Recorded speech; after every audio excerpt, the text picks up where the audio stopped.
All right, this podcast we're going to go over how to compile OpenVPN. I've already provided a VM that has OpenVPN already installed and configured on it. But if you're like the brave type that actually likes to learn more stuff, this podcast is going to cover how to compile it. First, a couple of things. I have updated Firefox. I started out with the VM that I gave you guys at the beginning of the semester. It's a little out of date, so I updated Firefox with this command, yum update Firefox. The reason I did that was when I tried to connect to the OpenVPN website, I got a security error that the certificate was not trusted. I knew that it probably was really trusted, but my certificate authorities was not up to date in my browser. So I did that to update Firefox. I also group installed development tools. You need to do this so you can get the C compiler and other utilities we need. I actually started the podcast, but this was taking too long, so I stopped it so you guys wouldn't have to watch me install tools. So you need to do those two things: update Firefox, install the development tools.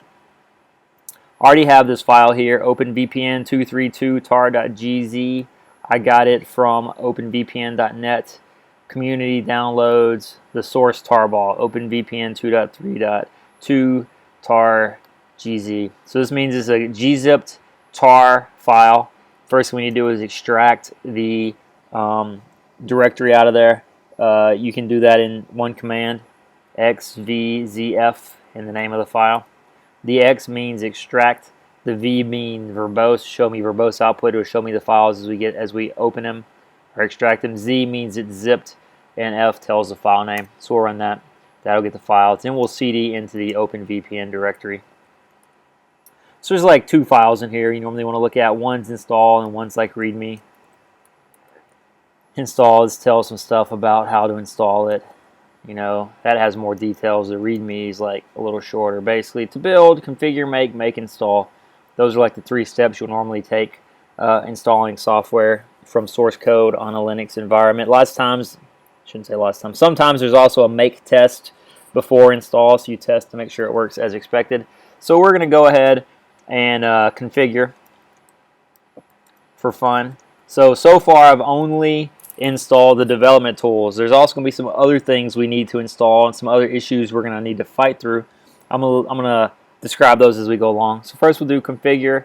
This runs the configure file. More configure here.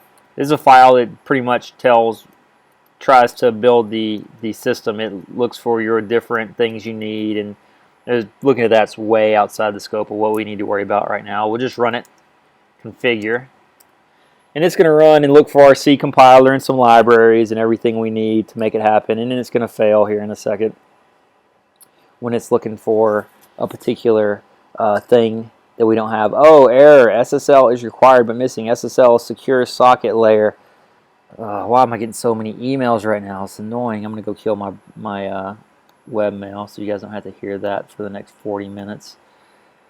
Hopefully not 40 minutes. Anyway, SSL, we need to do some SSL stuff. So we need to install that. So if you need to install something but not sure what the package is called, you can do yum search SSL.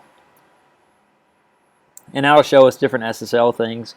Depending on how much stuff you get, it may be evident what you need, or you may not have any idea what you need. Like this gave us a bunch of things. Let's look at everything it gave us.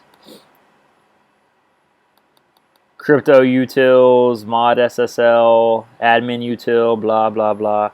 How would you know what you need? Well, quite honestly, experience. You probably have no idea at this point what you need. I know what we need is OpenSSL-devel. Because OpenSSL is the primary, toolkit it says here we use for crypto stuff in Linux, and we're compiling, so we need the development libraries to compile against. So we're going to do yum install OpenSSL-devel. It says, oh, hey, we need to get OpenSSL-devel. We got to get some dependencies, and we're going to update some things. So it's going to get us a bunch of packages. So we'll say yes. Do that. This won't take very long. 11 packages.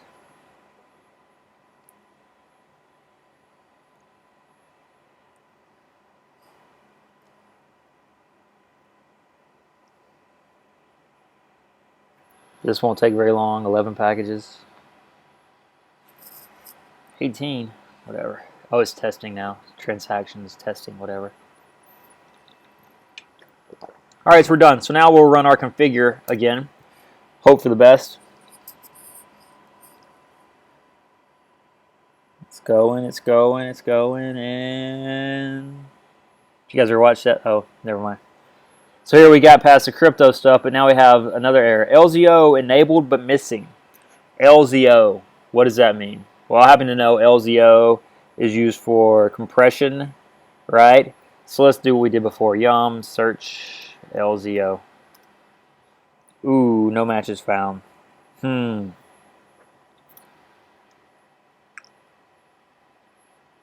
I don't know what to do now, right? That's what we did before. It didn't work. Well, we could go to the browser and search for the error and see what we can do. Or we could say, compression.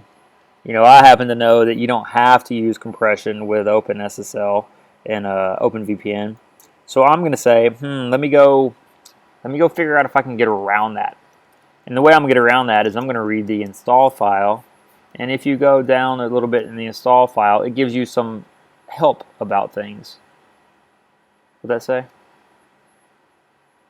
Oh, hey, here's a required link for compression. So you could download that to get the compression library. I'm not going to do that. I'm going to go down here where it says, oh, hey, here's the option to disable compression. That sounds like a better idea to me. I want to disable LZO. So now I'm going to do configure -- disable -LZO. So then I'm saying, you know what? I don't even care about compression. How do you know if that's an appropriate choice for your environment? Well, you need to know what you're installing and what thing you're ignoring does. Like compression, I don't care. I just want you guys to be able to connect to the system and pass traffic. I don't care if it's compressed. Oh, libpam required but missing. You know, is this annoying yet? Hey, this is how it goes in Linux compiling things. It's not a very straightforward process sometimes. So we'll look for PAM. So we find a thing. Oh, hey, here's a PAM devel. Let's get that one. Yum install PAM devel. So we're getting this going. So like I was saying, it's tough sometimes to compile things because of the dependencies, and if you don't know what the thing you're missing is and you don't really know if you need it, how are you going to know? And unfortunately, I don't really have a good answer for that other than experience. You know, once you've done it a few times and figured some things out, then you can kind of know what's important and what's not important. Sometimes there's no way to get around what you need. Like PAM is for authentication. What the heck? Oh, I forgot my disable LZO. I bet somebody noticed that when I did it and said, hey, you forgot to disable LZO. Yeah, you're right, I did. So I think this will be the last thing we needed, and then we'll get done with the /configure process. Hey, look, we finished the configure. The next thing we need to do is make. Make will actually compile the code. So if you look, you see it says GCC and then a bunch of other stuff. So it's actually compiling all the different C files, and then it'll like link them all together or something. I don't know. It'll do something, and then we'll do some other magic stuff to make it available. So we'll wait for this to keep going. Go, go, go. All right, so it finished. We didn't get any errors. How would we know if we got an error? It would say something like error, blah, blah, blah.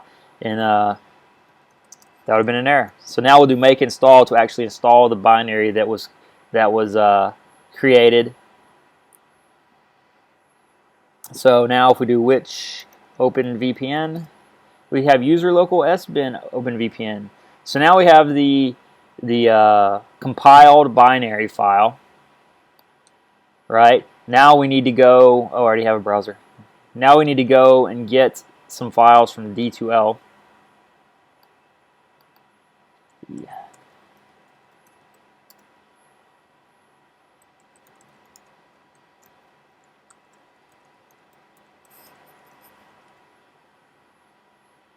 Alright, get some files from D2L. Go to Linux, content, module 7, OpenVPN files to use if you want to compile OpenVPN yourself. So we'll download that, save it. Save it in root, that's fine. Alright, so that saved it into root. Now we go back to our terminal.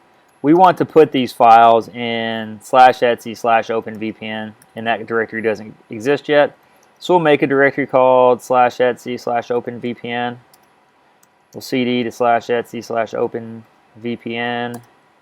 And now from here we have this file called openvpnfiles.tgz.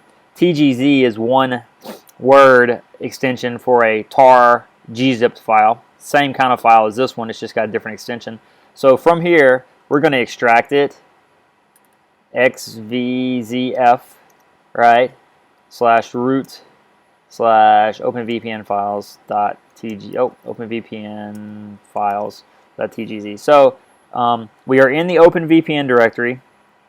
We're extracting the files from the root directory, and it should put them in the openvpn directory. So if we look at that, we have the files where I want you to have the files. And if we look at the client.conf file, that's our config for that stuff. You notice I reference this stuff by absolute path.